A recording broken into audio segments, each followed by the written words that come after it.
Hi friend, मैं हूं अजय और आप देख रहे हैं सुपर फास्ट इंग्लिश। और आज मैं आपको 12th की 100 मार्क्स इंग्लिश का पोएट्री सेक्शन का सबसे बेहतरीन लेसन मैकाबिटी द मस्ट्री कैट आज मैं आप लोगों को पढ़ाने वाला हूं। ये सबसे बेहतरीन लेसन है पोएट्री सेक्शन का और इस पोएम को लिखा है टी.एस. एलियट ने। टी.एस. एलियट के द्वारा इस पोएम को कंपोज किया गया है और ये एक रहस्यमय बिल्ली के बारे में ये स्टोरी है। तो ये कैट कैसे एक रहस्यमयी बनती है इस पोएम के माध्यम से हम लोग जानेंगे। बट सबसे पहले हम लोग जानते हैं इस पोएट के बारे में। ठीक है, तो थॉमस इलियट का जन्म 26 सितंबर 1888 को हुआ था, 8 जनवरी 1965 और 4 जनवरी 1965 ईस्वी को इनका मृत्यु हो गया था। If I talk his education, he got his education from Harvard university. उन्होंने अपना पढ़ाई हार्वर्ड यूनिवर्सिटी से किया हुआ था और ये पोएम लिखने के अलावा ये और भी काम करते थे, assist, publisher, playwright, literary critic and editor. समझ में आया? तो उन्होंने कुछ नोटेबल अवार्ड्स रिसीव किए थे। नोटेबल अवार्ड्स था नोबेल प्राइज इन लिटरेचर, साहित्य लिखने के लिए उनको अवार्ड मिला था नोबेल प्राइज 1948 ईस्वी में। और 1948 ईस्वी में ही उन्होंने ऑर्डर ऑफ मेरिट प्राइज भी रिसीव किया था। समझ में आया? आगे बढ़ते हैं। उनके कुछ नोटेबल वर्क्स थे, वो है the best plane, the love song of Alfred, the naming of cats, journey of the Magi, rhapsody of windy night, ash Wednesday. ये उनके कुछ नोटेबल वर्क्स हैं।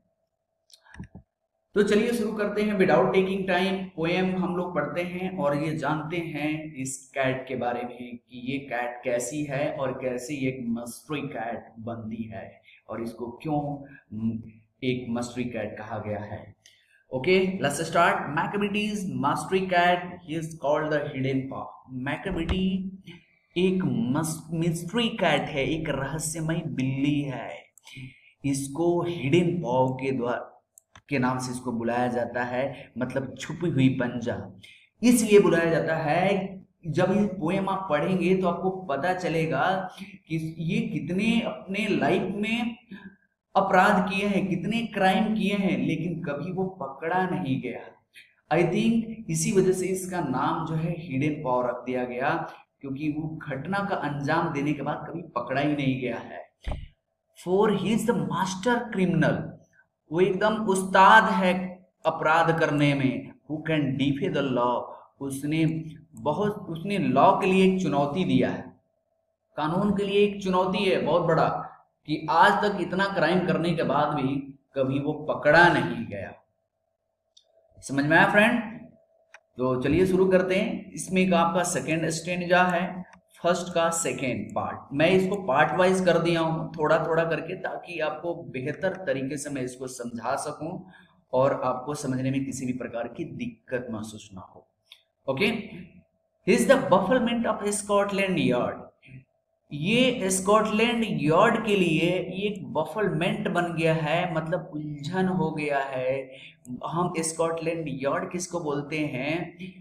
एक ऐसा जगह जहां पे, एक ऐसा ऑफिस जहां पे पूरी पुलिस फोर्स बैठ करके किसी भी चीज का डिसीजन लेती है, डिसाइड करती है। तो ये जितने भी ऑफिस में लोग हैं, स्कॉटलैंड वाले जितने भी हैं, वो सब क्या है? बफलमेंट है, उलझन में है उस चीज को लेकर के, उस कैट को लेकर के कि इतने क्राइम वो करती है, कभी वो पकड़ी नहीं गई। इवन यहां तक कि the flying squad despair, flying squad भी क्या है? वो डिसपेयर है, वो भी निराश है। फ्लाइंग स्क्वाड हम किसको बोलते हैं? तो पुलिस फोर्स की ऐसी टुकड़ी जो किसी भी घटना स्थल पे पहुंचने के लिए एकदम रेडी रहता है, तो उसको हम लोग फ्लाइंग स्क्वाड बोलते हैं। अपने यहाँ इसको पेट्रोलिंग बोलते हैं, जो गाड़ियां पेट्रोलिंग करती रहती है, घूमती रहती है। तो ये भी एकदम निराश है इस चीज को लेकर के, क्योंकि for when they reach the scene of crime, जब वो घटना स्थल पे पहुंचते हैं उससे पहले Macavity is not there, Macavity वहां पे होता ही नहीं है। चाहे ये लोग कितना भी प्रयास कर ले, कितना भी योजना बना ले, लेकिन मैकबिटी कभी वो पकड़ा ही नहीं गया। कोई भी अपराध करता है और वहां पुलिस को पहुंचने से पहले वहां से 9-11 हो जाता है। ओके, समझ में आया? आगे देखते हैं। स्टेंजा 2 हम लोग पढ़ेंगे, stanza second. Macavity there no like Macavity, Macavity के जैसा कोई नहीं है। He has broken every human law, he breaks the law of gravity, उसने इंसान द्वारा जितने भी बनाए गए नियम कानून हैं, जितने भी नियम है, सभी नियमों को उसने तोड़ा हुआ है। कौन कौन सा नियम को तोड़ा है भाई? He breaks the law of gravity, उसने इवन ग्रेविटी के लॉ को भी तोड़ा हुआ है। जो गुरुत्वाकर्षण का जो नियम है, ग्रेविटी का लॉ है, उस लॉ को भी तोड़ा हुआ है। कैसे उसने तोड़ा हुआ है, तो चलिए समझते हैं। ग्रेविटी का लॉ क्या कहता है कि किसी भी ऑब्जेक्ट को आप जब ऊपर फेंकते हैं तो वो नीचे जरूर आकर के गिरेगा, ठीक है ना? This is the law of gravity. तो अब क्या है कि ये अपने क्राइम के फील्ड में, अपराध के क्षेत्र में कभी वो नीचे गिरा ही नहीं है। नीचे गिरना के मतलब कभी पकड़ा ही नहीं गया है। हमेशा जो उसका क्राइम का जो रेशियो है, ग्राफ है, हमेशा ऊपर ही बढ़ता गया है, कभी नीचे नहीं गिरा है। इसीलिए पोएट कह रहा है कि वो ग्रेविटी के नियम को भी उसने तोड़ दिया हुआ है। समझ में आया? चलिए आगे देखते हैं। His power of levitation would make a फकीर स्टेयर, उसको हवा में उड़ने की जो क्षमता है, शक्ति है, उसके पास जो पावर है, वो एक फकीर को स्टेयर करने पे मजबूर कर देता है, घूर करके देखने पे मजबूर कर देता है। वैसे वैसे तरीके उसके पास है, ऐसे ऐसे उसके पास शक्तियां हैं कि वो एक फकीर को देखने पर मजबूर कर देता है। And when you reach the scene of crime, और जब आप किसी भी घटना स्थल पे आप पहुंचते हैं, मैकबिटी इज नॉट देयर, मैकबिटी वहां नहीं होता है। समझ में आया फ्रेंड? चलिए आगे बढ़ते हैं।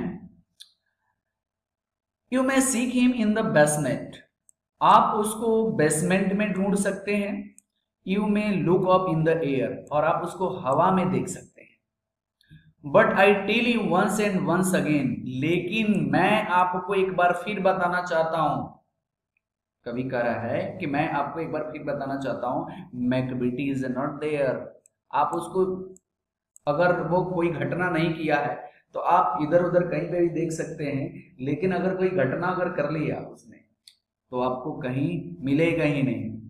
अगर कोई अपराध कर दिया तो आप कहीं पे भी उसको ढूंढेंगे, चाहे बेसमेंट में ढूंढे, चाहे एयर में ढूंढे, आपको मिलेगा ही नहीं। समझ में आया? ओके, आगे बढ़ते हैं।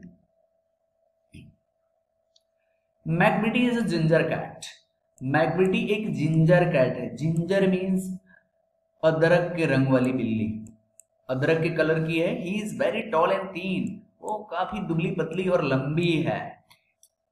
You would know him if you saw him, अगर आप उसको जानेंगे तो देखेंगे। For his eye are sunken in, तो उसकी आंखें जो है धसी हुई हैं। अगर आप उसको देखेंगे तो आपको पता चलेगा कि उसकी आंखें जो है धसी हुई हैं। और his bro is deeply line, और उसकी जो ब्रो है, मतलब उसकी जो भवें हैं, वो क्या है, ये भवें जो है वो डीपली लाइन वहां पे बनी हुई है। क्यों? विद थॉट, सोचने की वजह से। आपने बहुत ऐसे लोगों को देखा होगा जो कुछ अगर सोचते रहते हैं तो उनके बीच में जो है एक लाइन सी बनी रहती है, जस्ट लाइक दी, कैसे लाइन सी बनी रहती है। तो डीपली लाइन, गहरी लाइन वहां पे बना होता है। His head is highly Doom, और उसका जो हेड है थोड़ा सा उठा हुआ है। His coat is dusty from neglect, उसकी लापरवाही के वजह से वो अपने कोट, उसकी कोट जो है काफी डस्टी है, वो मतलब कभी उसको साफ करता ही नहीं है उस कोट को। हिज विस्कर आर अनकॉम्ड, इसके जो विस्कर हैं, इसके जो गलमुच्छे हैं यहाँ पे, ये क्या है, अनकॉम्ड है, मतलब धूल लगा है, कभी साफ करता नहीं है। तो क्या है ये? अनकम्ड है। समझ में आया? तो चलिए आगे देखते हैं। He sways his head from side to side. वो अपना सर जो है साइड टू साइड हिलाता रहता है, इधर से उधर वो करता रहता है, with movement like a snake. कैसे करता है वो? बिल्कुल सांप के जैसा वो करता रहता है। And when you think is half sleep he always wide awake. लेकिन जब आप ये सोचते हैं कि वो सोया हुआ है, आधा तो सोया ही होगा, लेकिन वो इतना चालाक है, वो सोया हुआ नहीं रहता है, वो जगा ही रहता है। लेकिन आपको क्या करता है? वो बेवकूफ बनाता है कि वो सोया हुआ है। ठीक है, वो पूर्ण रूप से वो जगा हुआ होता है। समझ में आया फ्रेंड? चलिए आगे बढ़ते हैं। मैकबीटी, मैकबीटी, देयर्स नो वन लाइक मैकबीटी। मैकबीटी के जैसा कोई नहीं है। फॉर हिज फिंड एंड फिलनाइन से, वो एक बिल्ली के रूप में वो एक शैतान है। कभी कह रहा है कि वो बिल्ली के रूप में एक शैतान है, वो ए मॉन्स्टर ऑफ डिप्रेविटी। वो क्या है? वो एक राक्षस है, एक मॉन्स्टर है।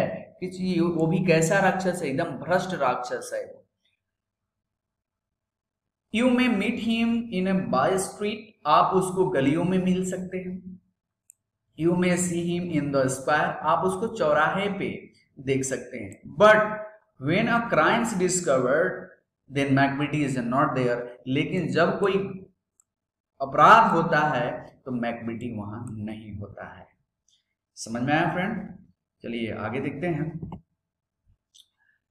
he is outwardly respectable। वो देखने में, बाहर से देखने में, आउटवर्डली का मतलब होता है बाहर से देखने में। तो बाहर से देखने में वो क्या है? रिस्पेक्टेबल है। बहुत से ऐसे व्यक्ति आपको मिल जाएंगे जो बाहर से देखने में काफी रिस्पेक्टेबल होते हैं, दिखने में काफी सीधा साधा होते हैं, लेकिन अंदर से वो कुछ और ही होता है। And his footprint are not found in any file of Scotland yard.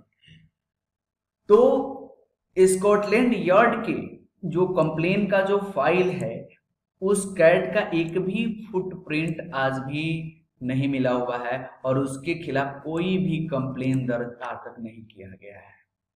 समझ में आया? चलिए आगे देखते हैं। And when the ladders looted. और जब जो है लेडर्स को लूटा जाता है, जब किसी स्टोर या गोदाम को लूटा जाता है, और the jewel case is referred. और जब किसी ज्वेल की चोरी हो जाती है, गहने की चोरी हो जाती है, और when the milk is missing. और जब दूध गायब हो जाता है, और when other pig been stifled. और जब किसी पालतू जानवर का गला घोट दिया जाता है, और the green house is broken and the hey there's the wonder of the things मैकबीटी is not there। तो चाहे वो दूध मिसिंग हो जाए, चाहे लेडर लूट जाए, चाहे ज्वेलरी चोरी हो जाए, चाहे ग्रीन हाउस की ग्लास टूट जाए, कुछ भी हो जाए, लेकिन है ये जो है क्या है? आश्चर्य वाली बात है। क्यों आश्चर्य वाली बात है? क्योंकि मैकबीटी वहां होता ही नहीं है। ये सभी काम जो है उसी ने किया है, लेकिन मैकबीटी वहां नहीं होता है। And when the foreign office find and treaty gone ashtray. और जब फॉरेन ऑफिस में कोई समझौता किया जाता है, and admiralty lose some plan and drawing by the way. और जब किसी नेवी के द्वारा कोई प्लान, कोई उसका सीक्रेट, कोई उसका ड्राइंग बाय द वे खो जाता है, तो क्या होता है? There may be a scrap of paper in the hall. या फिर पेपर जो है, स्क्रिप पेपर आपको हॉल में देखने को मिल जाएंगे, और स्टेयर पे भी आपको मिल जाएगा, सीढ़ियों पर भी मिल जाएगा। But it is useless of investigate.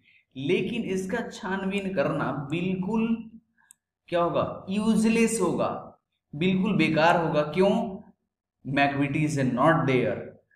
कुछ भी हो जाए, सारा चीज लूट जाए, टूट जाए, फूट जाए, आपके जितने भी आपने जो प्लान बनाया था वो पेपर सारे बिखरे पड़े हुए हैं, चाहे वो आपके हॉल में हो, सीढ़ियों पर हो, और आपको ये बात पता है कि ये काम मैकबेटी ने किया हुआ है, लेकिन इसका इन्वेस्टिगेशन करना, इसका छानबीन करना बिल्कुल बेकार होगा, क्योंकि मैकबेटी आपको वहां मिलेगा ही नहीं। समझ में आया? आगे बढ़ते हैं हम। And when loss has been disclosed, और जब किसी लॉस का खुलासा होता है, कोई जब किसी जगह लॉस हुआ है और इसका खुलासा होता है और पता चलता है कि ये काम उसी ने किया हुआ है, द सीक्रेट ऑफिस सेज, तो सीक्रेट ऑफिस क्या कहती है? इट मस्ट हैव बीन मैकबेटी, कि ये काम मैकबेटी ने ही किया होगा, लेकिन ही इज माइल अवे, लेकिन वो मीलों दूर होता है वहां से मैकबेटी। आपको सब कुछ पता है कि ये काम उसी ने किया है, लेकिन वहां पे आपको मैकबेटी मिलने वाला नहीं है।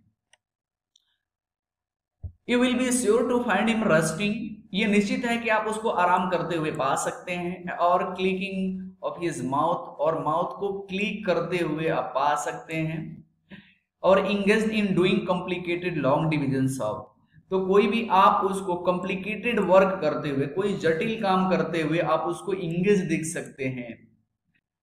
मैकबेटी, Macavity, there no one like Macavity, Macavity के जैसा कोई नहीं है। There never was a cat of such deceitfulness of suavity, इसके जैसा तो कोई बिल्ली ही नहीं है। क्यों नहीं है? क्योंकि वो डिसेटफुलनेस है, एकदम उसके अंदर पूरा कपट है, छल कपट है उसके अंदर, लेकिन एक चीज और है कि वो सॉवर्टी भी है, यानी कि उसके अंदर विनम्रता भी है। तो इसीलिए कवि कह रहा है कि इसके जैसा कोई बिल्ली ही नहीं है, कोई कैट ही नहीं है। समझ में आया? आगे देखते हैं। He always has an alibi और वन और टू स्पेयर, उसके पास इतने, एक और दो, तीन, इससे ज्यादा भी उसके पास क्या है? एलिबी है, बहाने हैं उसके पास। कैसा बहाना है? And whatever time the deed, कि जो भी कोई काम होता है, जो कोई घटना होता है, कहाँ पे टुक प्लेस, उस घटना पे, तो आपको इतने सारे उदाहरण दे देगा, इतने सारे आपको क्या दे देगा? सबूत दे देगा। किसके लिए? बचने के लिए, स्पेयर के लिए, कि वो आपको प्रूफ कर देगा मैकबेटी वॉज नॉट देयर, मैकबेटी वहां पे था ही नहीं। समझ में आया फ्रेंड? कहने का मतलब ये है कि वो इतना उसके पास बहाना है, इतना जलसाज है वो, कि वो इतना वो आपको एविडेंस दे देगा जिससे प्रूफ हो जाएगा कि मैकबेटी उस घटना स्थल पे था ही नहीं। ओके, आगे देखते हैं। ये है आपका लास्ट स्टेंजा इस पोएम का। देखते हैं। And they say that all the cat whose big deed are widely known, और वो वे आगे कहते हैं कि वो सारे बिलियां जो भ्रष्ट कर कामों के लिए विख्यात हैं, सारे जगहों पे विख्यात है। तो मैं वैसे बिलियों का कुछ नाम लेना चाहूंगा। पोएट कह रहा है, आई माइट मेंशन, मैं बताना चाहूंगा, मंजूरी एंड, और कौन है? I might mention Griddlebone. तो दो लोगों को उन्होंने नाम लिया है, मंजूरी एंड ग्रिडलबॉर्न। ये क्या है? और are nothing more than agent for the cats who all the time. ये क्या है? ये सिर्फ कैटों का एजेंट है और कुछ नहीं है। समझ में आया? जस्ट कंट्रोल दियर ऑपरेशन, वो क्या करता है? वो सभी और जितने भी ऑपरेशन होते हैं, जितने भी प्लानिंग बनाया जाता है, वो उसको कंट्रोल करता है, उस ऑपरेशन को। समझ में आया? द नेपोलियन ऑफ क्राइम, और वो क्या है? क्राइम के फील्ड का वो नेपोलियन है। तो ये था आपका मस्टरी मैकेबेटी द मस्टरी कैट। काफी जबरदस्त लेसन था, और आई होप कि आपको समझ में आया होगा। अगर आपको अच्छा लगे तो आप इस चैनल को लाइक कर सकते हैं, और सब्सक्राइब भी कर सकते हैं। तो thanks for watching, thank you.